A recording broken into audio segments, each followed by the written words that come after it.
The Niger State Ministry of Mineral Resources has released the names of 14 persons said to be trapped in a collapsed mine pit. The mine, owned by the African Mineral and Logistics Limited, collapsed on Sunday following a downpour at the Galkolo community in Shiroro local government area.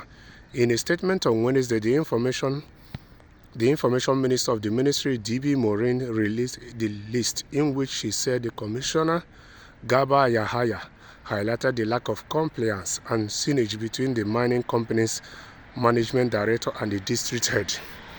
Yes, so this is the situation in Niger State in Nigeria.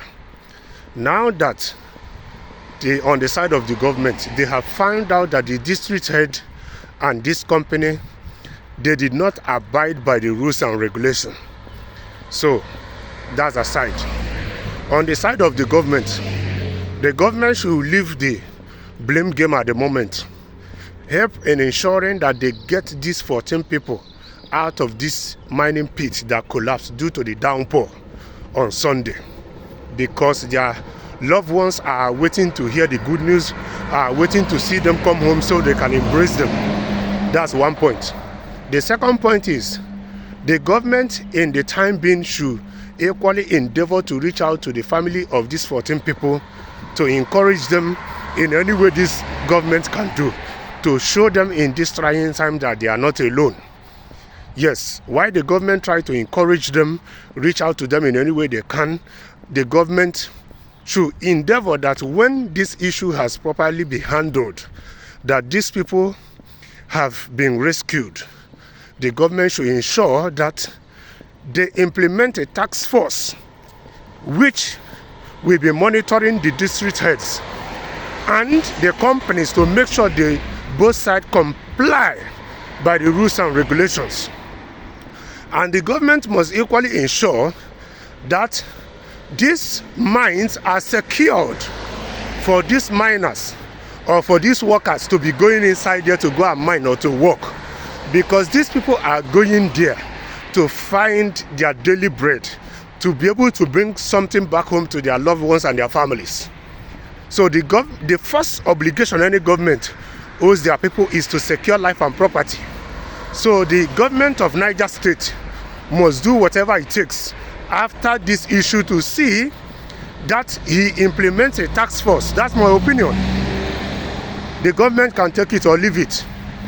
That they implement a task force that checkmates all these companies, checkmates this district head, to see that they are abiding by the rules and the regulations. Yes, it is very, very important and necessary so that in the future, such issues will not be arising.